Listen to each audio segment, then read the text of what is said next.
Quand une capitale s'efface le soir d'une élection, est-ce la paix ou le signe avant-coureur d'un effondrement démocratique? Sur l'autoroute menant à l'aéroport, ce soir-là, pas une voiture, pas le moindre klaxon. Un silence pesant enveloppe une métropole de 7 millions d'âmes. Ici, déserter l'espace public signifie plus que craindre la violence. Cela révèle une fissure invisible, ressentie par tous, sur l'avenir du pays. Imaginez Dar es Salaam, ville foisonnante où le vacarme du quotidien ne s'interrompt jamais, soudain plongé dans un calme irréel. Les taxis collectifs, qui d'ordinaire serpentent sans relâche, sont garés en file indienne, moteur éteint. Les marchés, véritables poumons de la capitale économique, ferment précipitamment. Les vendeuses de fruits, qui bravent la chaleur et la pluie toute l'année, baissent leurs étals en silence. Pour les habitants, ce n'est pas la première fois qu'un tel calme s'installe, mais jamais il n'a été aussi lourd de sens. Quelques heures auparavant, un couvre-feu est brusquement décrété. Une voix froide annonce « Chacun devra rentrer chez soi avant 18 heures. » Boutiques closes, restaurants sombres, rassemblements interdits sous peine d'être traités en ennemis de la nation. Le ton officiel se veut rationnel, presque administratif. Mais chaque Tanzanien comprend le message caché. Notre pouvoir chancelle, et c'est vous qui nous inquiétez. Ces mots rappellent étrangement d'autres épisodes de l'histoire, par exemple lors des élections contestées au Kenya en 2007, où le gouvernement avait pris des mesures similaires, arguant de la nécessité de maintenir l'ordre, alors que chacun savait que la peur du soulèvement populaire guidait chaque décret. On se souvient aussi de l'Algérie, en 1988, lorsque la révolte populaire avait amené l'État à déployer des blindés dans les rues. Ce genre de scénario, où le pouvoir préfère le silence à l'écoute, s'est hélas répété trop souvent. Jamais le contraste n'a paru si brutal. La présidente Hassan, première femme à gouverner la Tanzanie, incarnait l'espoir d'une ère nouvelle. Elle promettait des libertés, des réformes, l'ouverture des débats. Pourtant, ce soir, la réalité s'impose. La répression étouffe les rêves. Les voix ne se murmurent plus que derrière des portes closes. Pour de nombreuses familles, la soirée électorale devait être un moment de fête. Les jeunes prévoyaient de suivre les résultats sur leur téléphone, de partager des messages d'espoir sur les réseaux sociaux, de discuter dans les cafés. Au lieu de cela, chacun ferme ses volets, éteint les lumières inutiles et attend, le cœur serré, que la nuit passe sans incident. À présent, dans la ville, chaque silhouette qui s'attarde devient suspecte. Même rentrer chez soi à pied expose à la suspicion, à l'arrestation ou à la disparition. L'atmosphère oscille entre tension électrique et immobilisme glacé. On croirait que l'histoire retient son souffle. Ce qui meurt ce soir, ce n'est pas seulement une élection. C'est la capacité d'un peuple à choisir son destin. Quand la peur dicte la conduite de millions d'individus, que reste-t-il de la démocratie? S'exprimer sans redouter la répression devient un luxe menacé. Des exemples abondent à travers l'histoire récente. Au Bélarus, en 2020, de telles nuits blanches avaient précédé la répression massive des manifestations. Les gens, tout comme ici, avaient compris qu'un vote ne signifiait plus le choix, mais l'acceptation d'un pouvoir qui s'impose par la force. Mais ce silence, cette nuit gelée, n'est pas un hasard. Comment une société pleine d'espérance s'est-elle retrouvée enfermée, au moment même où elle devait faire entendre sa voix? Pour comprendre cette nuit figée, il faut remonter à la promesse inachevée de la présidente Hassan et à la désillusion d'une jeunesse qui refuse de se taire. Ce n'est pas seulement une crise électorale, mais le symptôme d'une fracture générationnelle. Comment une promesse de liberté peut-elle devenir une mécanique de la peur? Cette question hante désormais la Tanzanie, théâtre d'une désillusion collective, où l'élan d'espoir initial s'est effrité au fil des mois. Tout semblait pourtant ouvrir sur une ère nouvelle. Samia Suluhu Hassan, première femme à la tête du pays, accédait à la présidence dans un contexte d'urgence, incarnant l'espoir d'un renouveau.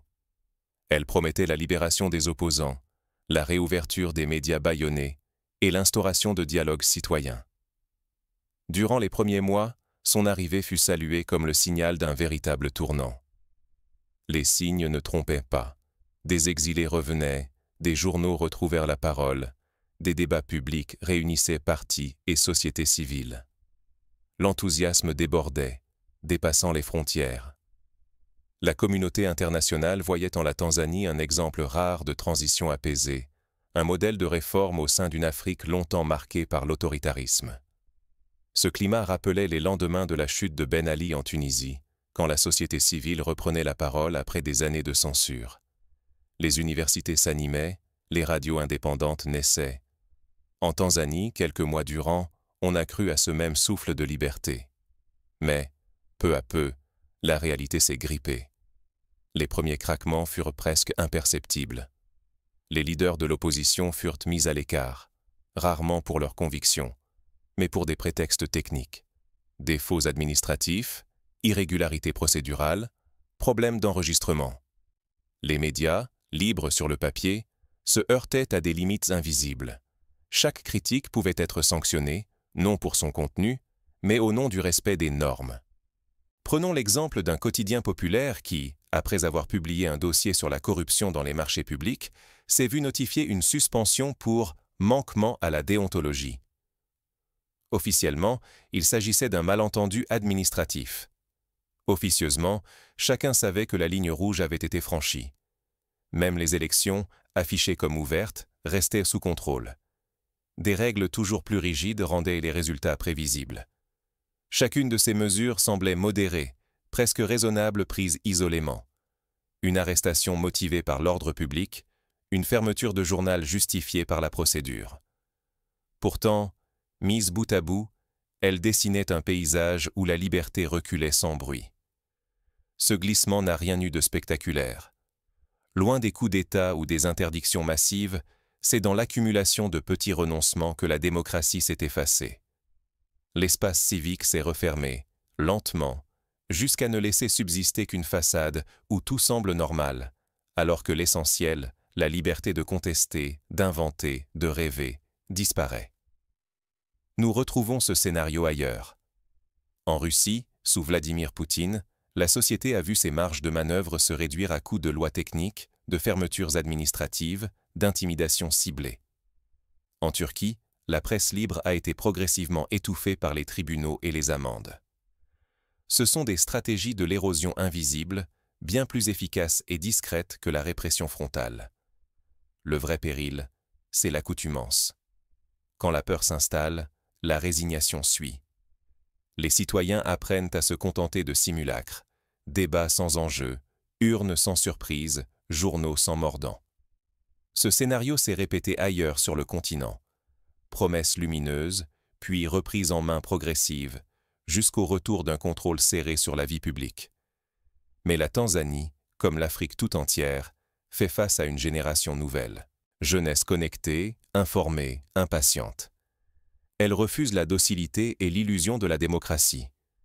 La question demeure, ce modèle pourra-t-il résister à la pression d'une jeunesse qui n'accepte plus les demi-mesures? La fracture entre la rhétorique officielle et la réalité du terrain n'a jamais été aussi visible. C'est cette tension, portée par la génération Z, qui va bientôt faire basculer le débat national. Et si la mue démocratique naissait enfin d'en bas, portée par une génération décidée à se faire entendre, au point qu'on ne puisse plus l'ignorer.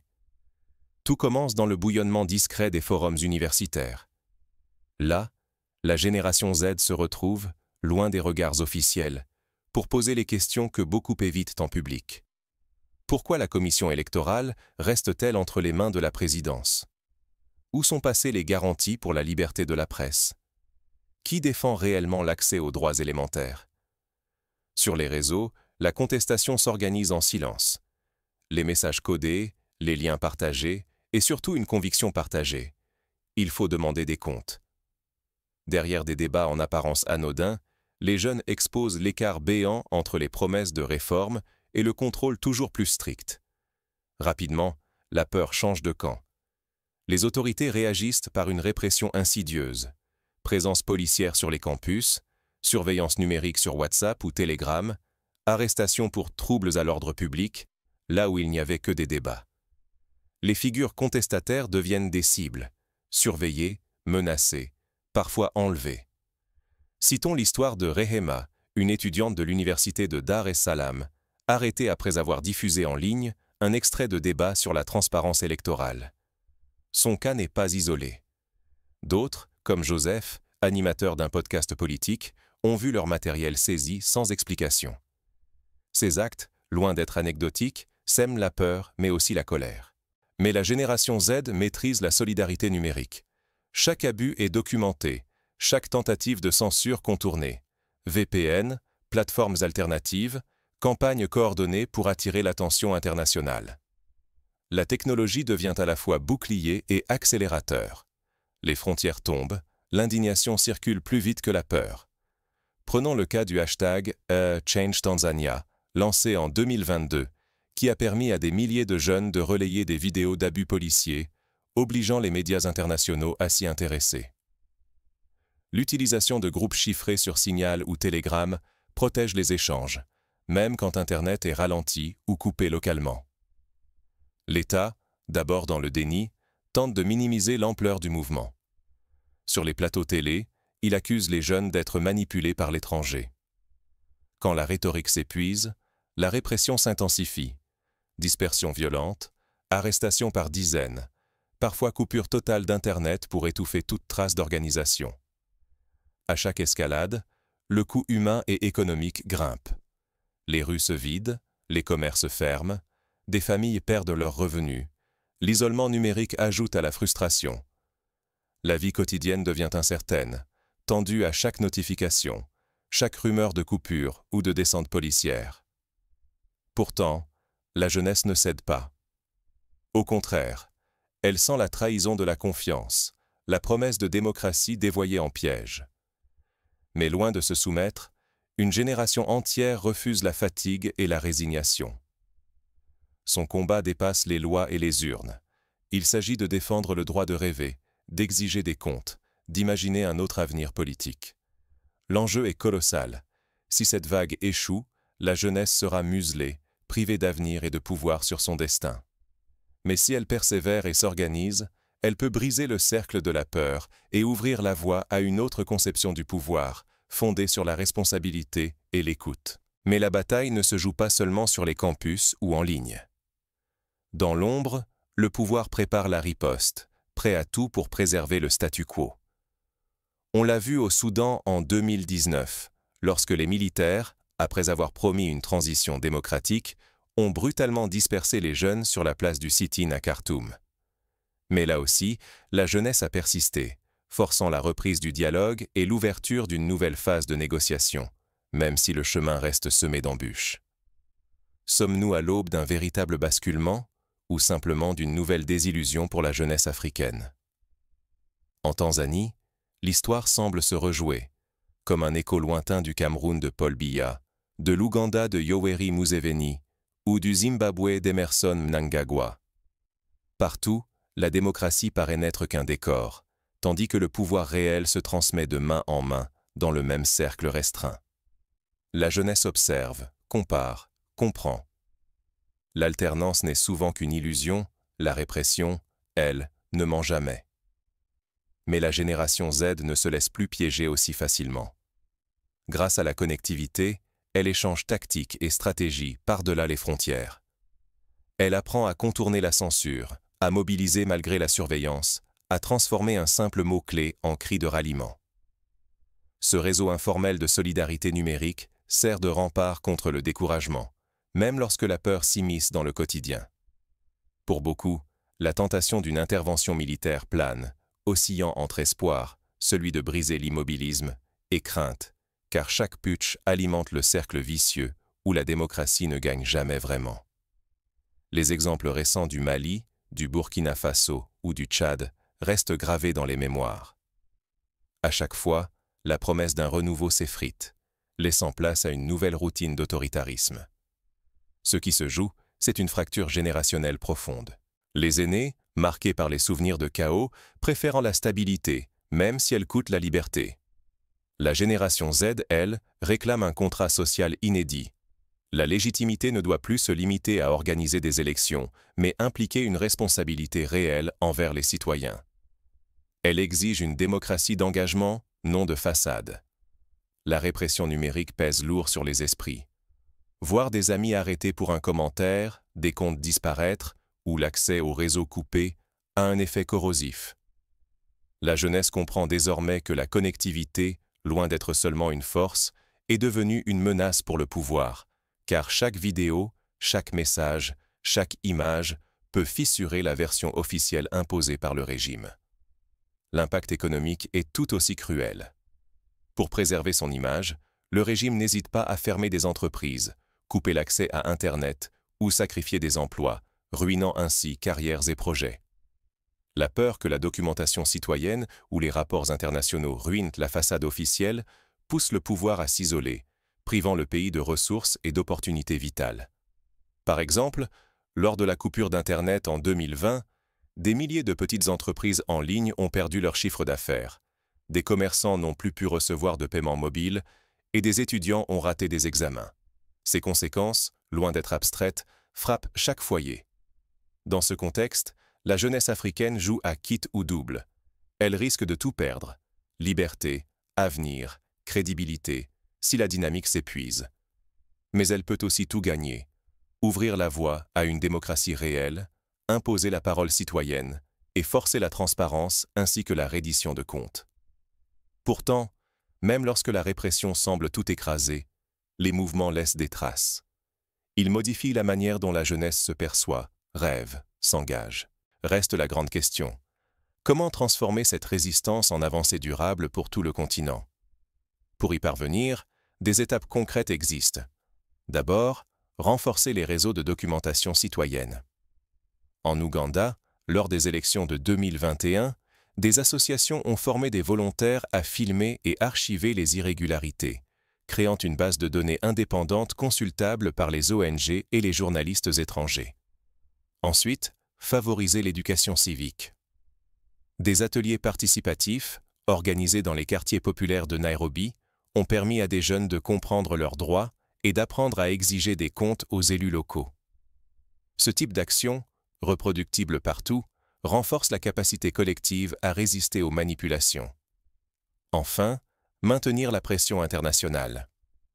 Lors du mouvement Las Ensars au Nigeria, la mobilisation des diasporas et des associations mondiales a permis d'attirer l'attention sur les violences policières, forçant le gouvernement à engager un dialogue. Même si les résultats restent partiels, la visibilité permet de protéger certains militants. Mais si la fatigue ou la peur l'emportent, les avancées resteront fragiles. Un dernier obstacle se dresse alors, plus insidieux encore: l'usure de l'espoir lui-même. Quand chaque connexion, chaque témoignage, devient un acte de résistance. Et vous, qu'allez-vous faire de cette histoire? Ne pas détourner le regard, c'est déjà choisir un camp. Écouter, relayer, c'est opposer un refus à l'effacement des luttes. L'indifférence, elle, nourrit la répression. Ignorer, c'est laisser la porte ouverte à l'effacement durable de vie, de voix, d'espoir. La jeunesse africaine refuse la résignation. Sous surveillance, elle invente des alternatives: applications sécurisées, réseaux sociaux privés, plateformes de messagerie chiffrées. Ces outils documentent la réalité, alertent l'opinion, tissent des solidarités invisibles mais puissantes, capables de contourner les coupures d'Internet ou les menaces ouvertes. Informer, c'est résister. La rigueur dans la collecte des témoignages, la documentation des abus, la diffusion d'informations vérifiées forgent une mémoire collective qui défie la manipulation. Des groupes de jeunes organisent des ateliers, créent des archives numériques, enregistrent les histoires avant qu'elles ne soient effacées ou réécrites par le pouvoir. À titre d'illustration, dans plusieurs pays, des collectifs citoyens créent des bases de données anonymisées, où chaque abus, chaque arrestation, chaque disparition est consignée. Cela permet non seulement d'alerter l'opinion, mais aussi de préparer de futurs recours juridiques, voire des interventions devant les instances internationales. Mais au-delà des outils, un changement plus profond s'opère: la redéfinition du rapport à la démocratie. Pour cette génération, la démocratie n'est pas une faveur, mais un droit qui se réclame, qui se protège, qui se vit au quotidien. Les slogans ne suffisent plus.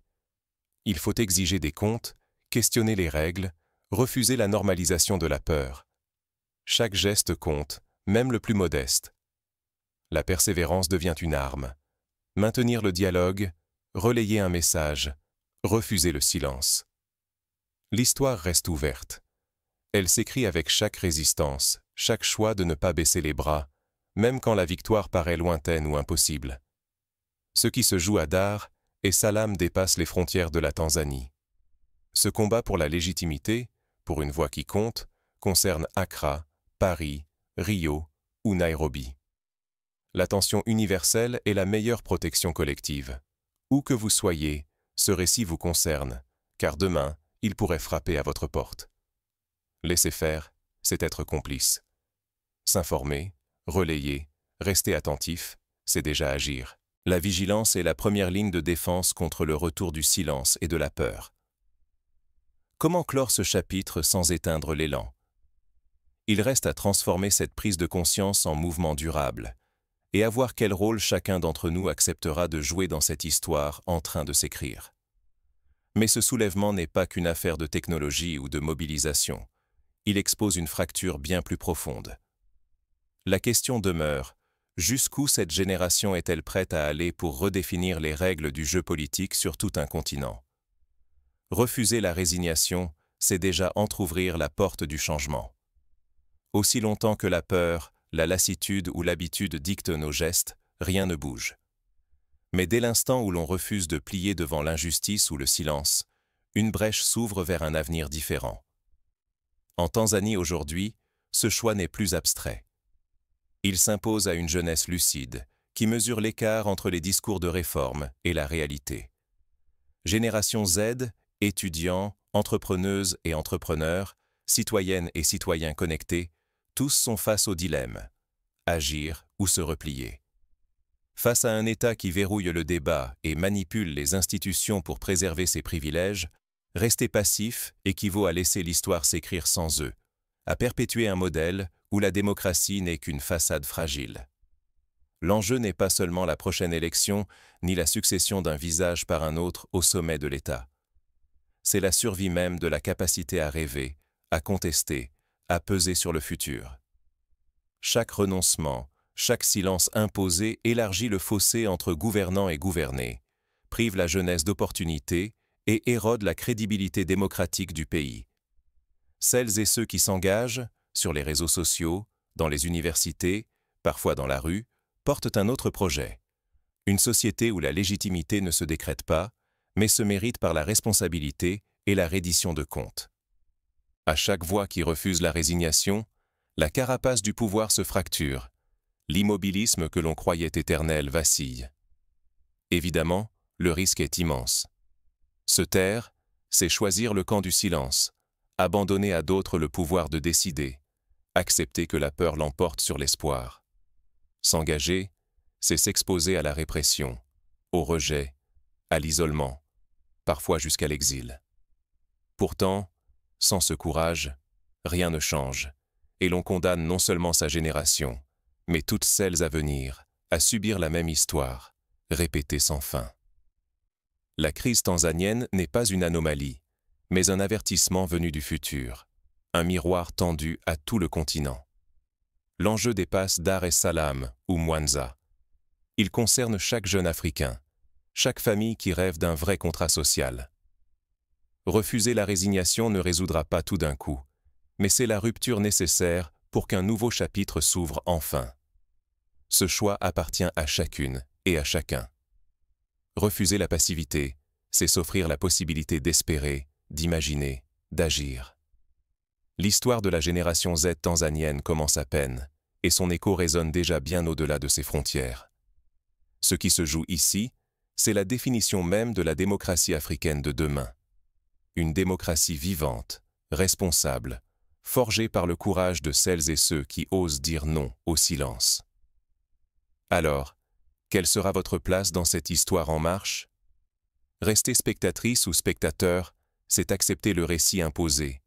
Devenir actrice ou acteur, c'est peser sur l'avenir d'un continent entier. Chaque choix compte. Chaque voix, chaque geste peut faire basculer le destin non seulement d'une ville, mais d'un pays, voire d'un continent. Ce soir, à Dar es Salaam, comme hier à Tunis ou à Khartoum, la jeunesse écrit les premières lignes d'un chapitre nouveau. Serez-vous de ceux qui regardent ou de ceux qui agissent?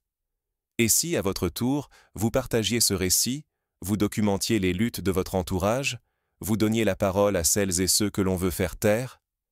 Car au bout du compte, l'avenir démocratique de l'Afrique dépend plus du courage quotidien que des grandes proclamations officielles. Ensemble, refusons le silence. Ensemble, refusons l'oubli. Ensemble, écrivons l'histoire.